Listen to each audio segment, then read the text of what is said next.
Mangra is just one of the villages of India. We with an urban conscience have to stop and think that every such hamlet has its own story of survival and inevitability.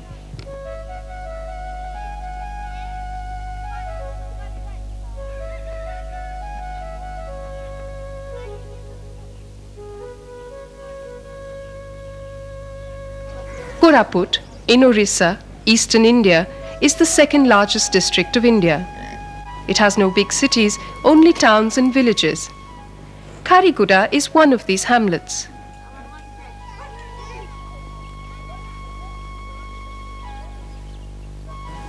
An Oriya tribe, Porja, settled in this area in the 2nd century AD. Until 25 years ago, they roamed naked and were quite primitive.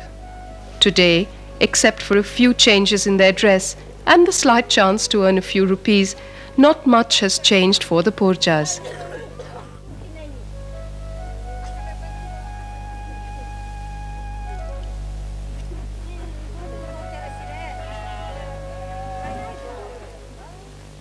The Porjas are settled hill cultivators with a simple fixed pattern of life.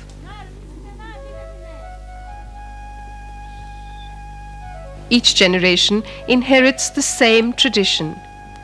But the shades of that meager inheritance are quite different for girls like Suvarna and Chandri than they are for men like Mahadev and his friend.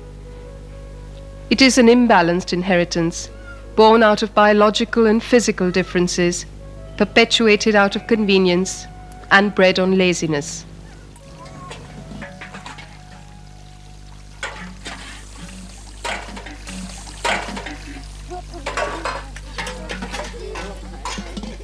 Like millions of women in India, Porja women spend a lifetime collecting water, washing, cleaning, cooking.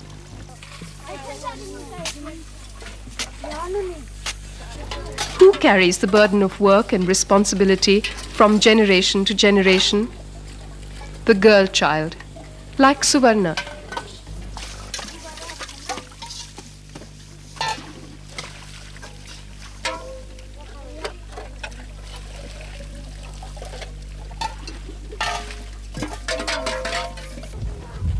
As a social group, tribals do not exploit women as we understand it. Polygamy, widow remarriage, divorce, remarriage are socially acceptable concepts.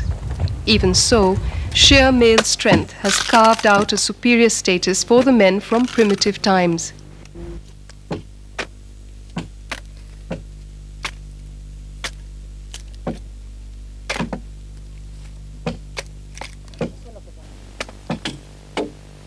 Males attended to the outside jobs of food gathering and hunting. A reproductive role confined the women to the home and domestic work. Unfortunately, that simple division of labor did not remain so simple. Over innumerable centuries, men took on only specific time-related and season-related tasks, while the women got burdened with the menial everyday chores that last a lifetime. Every year, this is the etherless vacuum 12 million girls inherit.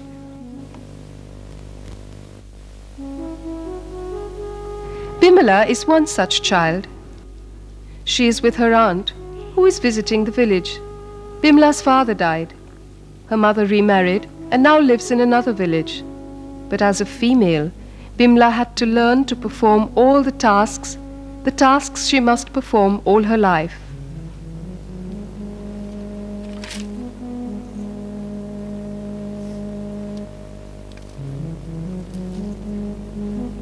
The community offers her various role models, like her aunt, from whom she will learn to labor without respite and without complaint. Women and girls like Bimala and her aunt form almost half the population of India, most of them living in a male-oriented society in various remote and not so remote parts of the country.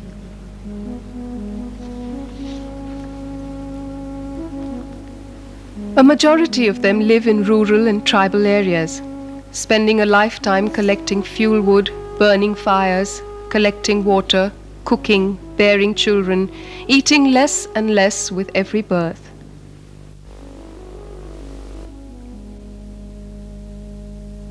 They inherit the inevitability of a gender-related fate. Live it and pass it on to the 12 million newborn Bimlas every year.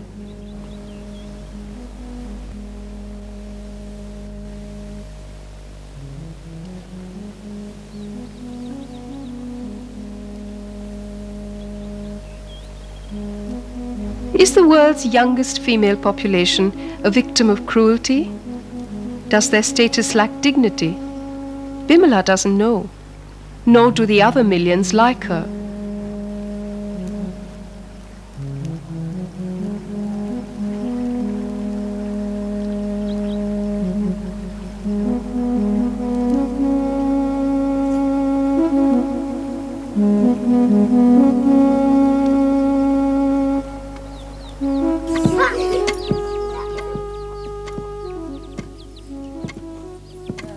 In this big little world, life is hard work and sheer labor.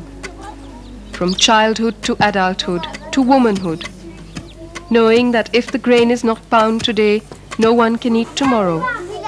So they pound every day.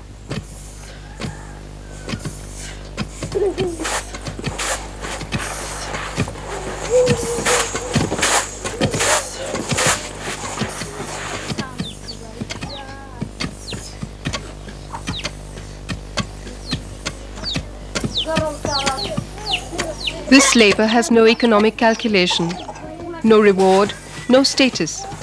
Age or illness may condone the slowing of a woman's labor, but it never stops. Neither when she labors as an extension of the mother, nor when she labors as an unacknowledged adult of society.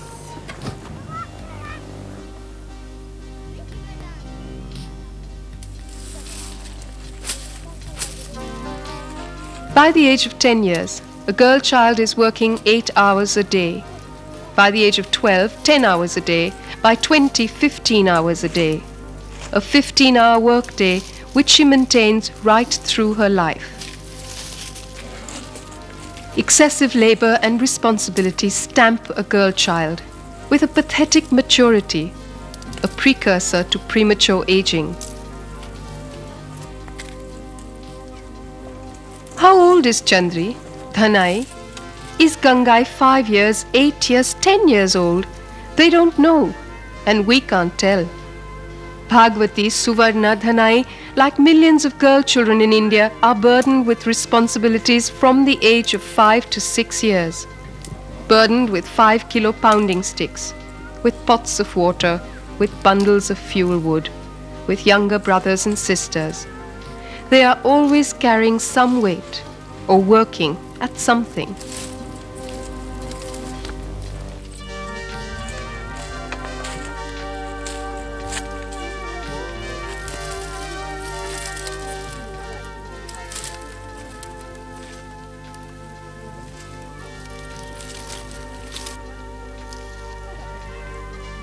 The continuous coping with weight and responsibility steals the innocence of childhood from these faces and from these lives forever.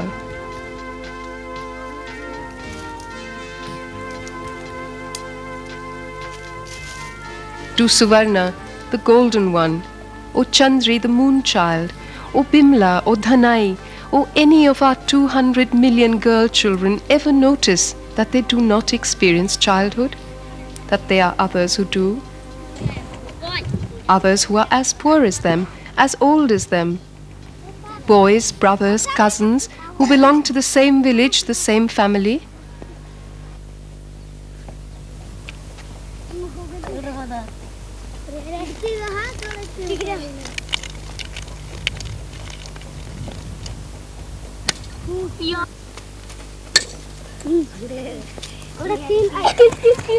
Have Bimla or Chandri ever thought that they too could run with joy and abandon?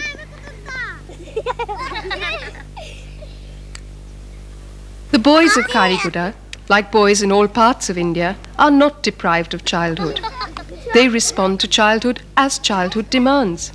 run free, play away their childhood until they become young men with the physical strength to do big, heavy jobs.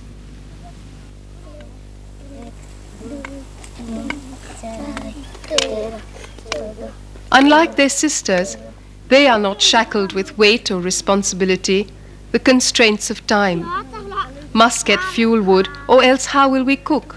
Must get water, or else what will we cook with? Must pound the grain, or else what will we cook and eat? These issues do not trouble the minds of the little boys like they do the little girls. So for the boys, life is fun, life is childhood.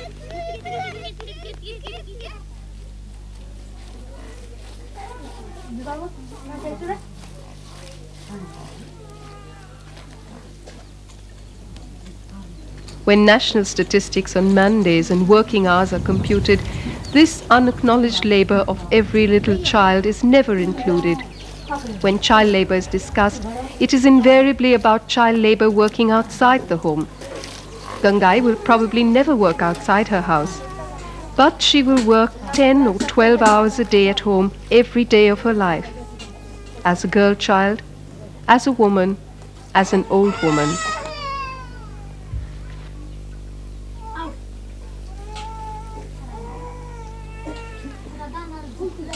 If her labor were to be computed in wages, every girl child has labored worth about 40,000 rupees by the time she is an adult. Put another way, if a girl child did not work 10 or 12 hours all through her years, her parents would be deprived of that time, because they then would be doing what she does.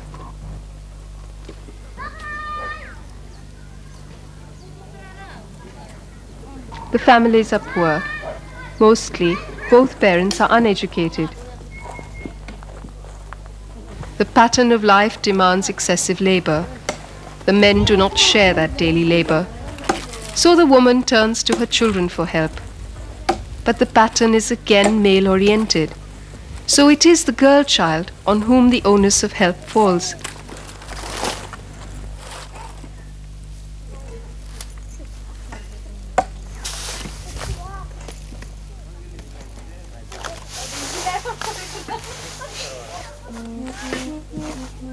Suvarna will clean and pound grain today, as well as look after the younger ones. She will do the same tomorrow. The same pattern will continue even when her body complains of malnourishment, fatigue, childbearing, and all the illnesses that come with them.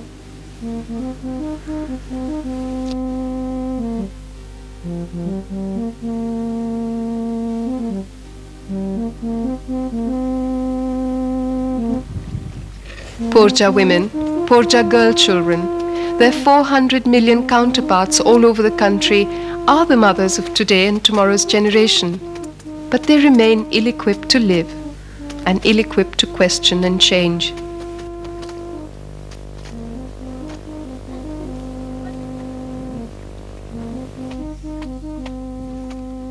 If 200 million girl children were equipped to think for themselves and their status, they would raise an uncontrollable cry of protest. But if the phrase ignorance is bliss is true, it is true for our little Suvarnas, Chandris and Bimlas, whose faces age before their time, whose hands harden before their time, who not only labor but learn the daintiness, femininity and shyness proclaimed for their gender. The influence of social patterns begins very, very early. They just fall into the pattern, child after child, generation after generation.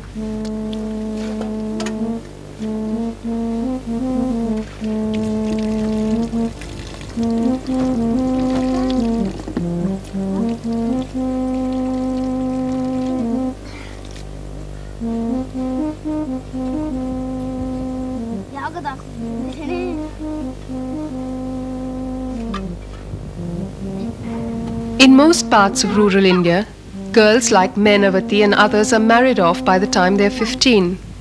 In physiological terms, a female body has not even completed its growth at that age.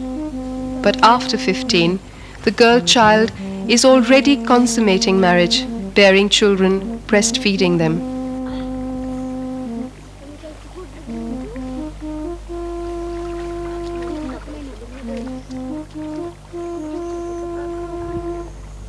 The tribals of Kariguda do not have major problems of disease or ill health, but many infants die in childbirth, and excessive premature aging is visible on the face of every woman in the hamlet.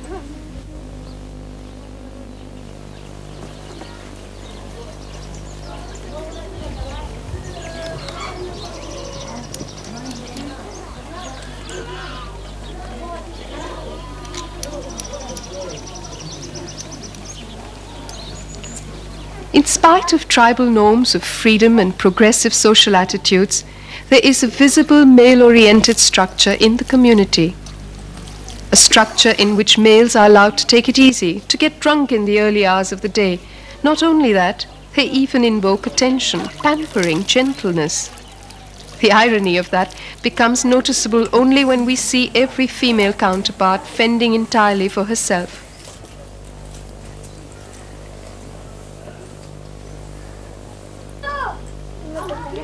Tribal girls like Mainavati may never be the victims of the ultimate inhumanity like feticide, dowry-related burning or sati. But her entire life is relegated to a secondary layer where neither she nor anyone else ever thinks, is this childhood?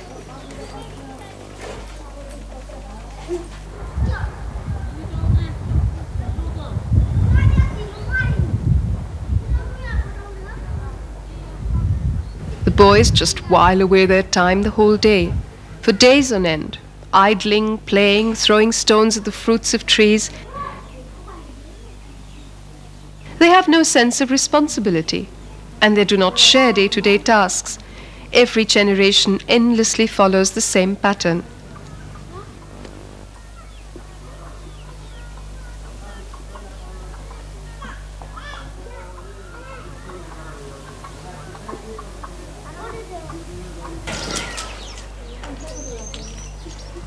Among tribes like the Porjas, the birth of a girl is usually welcome. She will bring assets in the form of bride price to the family when she marries. The birth of a boy is actually considered a burden.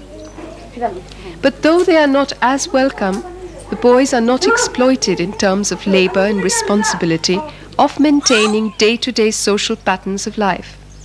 Whereas in non-tribal groups, where girls are considered a burden, they are cursed and exploited. So in fact, in both types of groups, status of the men is as clearly marked out as that of the women.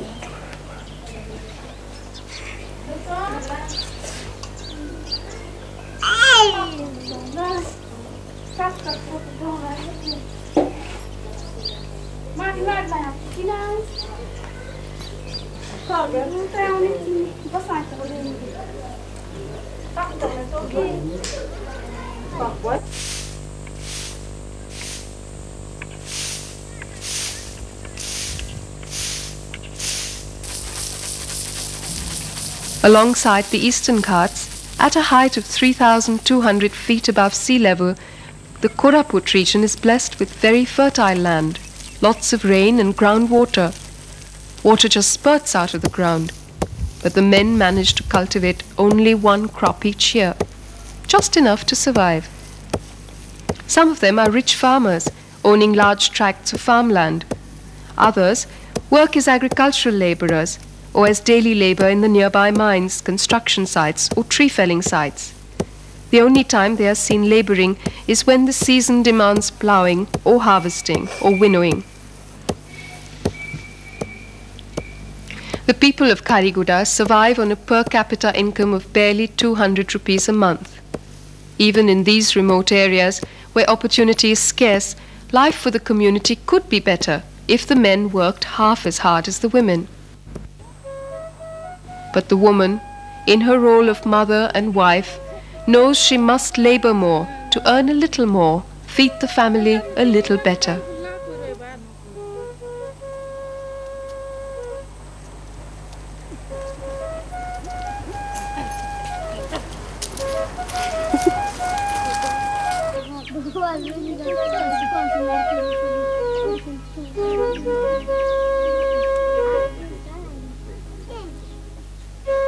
The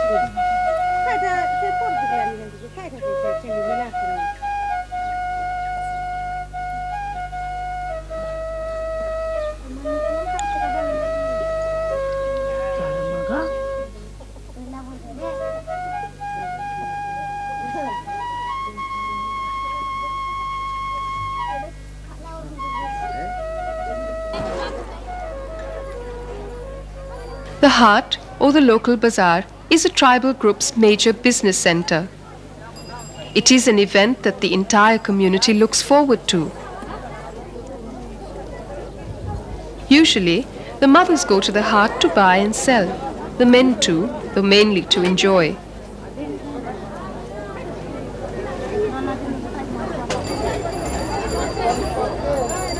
There will be a time when Dhanai, Bimala, Suvarna and their friends will be bedecked in colourful clothes and flowers to visit the Haat. It will be the time when their well-oiled hair and large flowers will beckon the males, when the girls are of age to choose their spouses. But for our little girl children, only the local social worker can create the opportunity for them to visit the Haat, a high point in their lives which they savour with all the joy of childhood.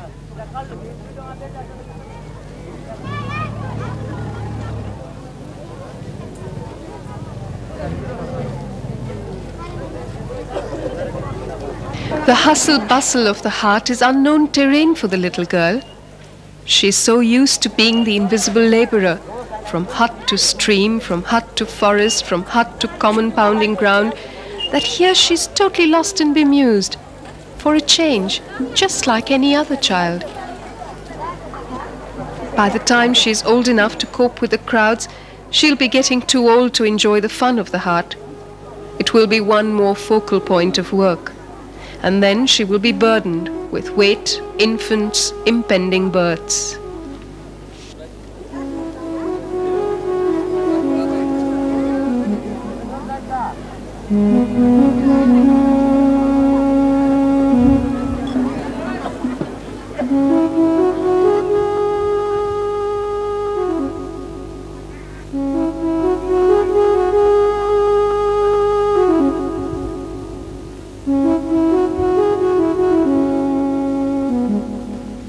It is true that the life of the woman never really takes off, nor does the life of the girl child. She simply steps into an eternal, static, endless role.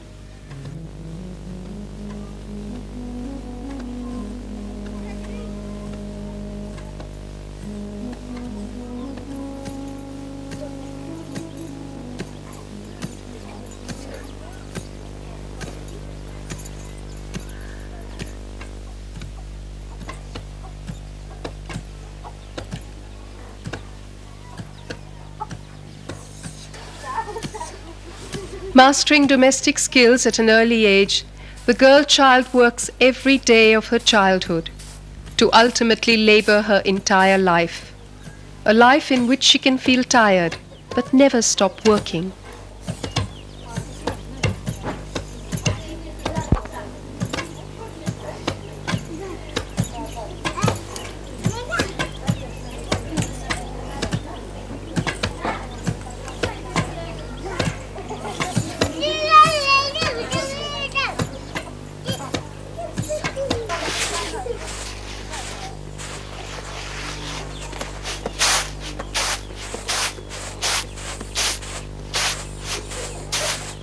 "200 million girls like Bimla have mastered domestic skills by the age of 8 years.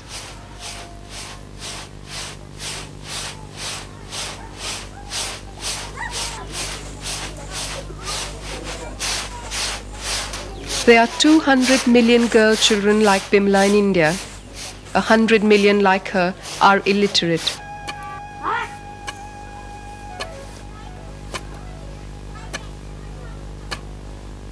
Belonging to the world's youngest female population, 12 million girls like Bimla get born into such an unchanging pattern of life every year.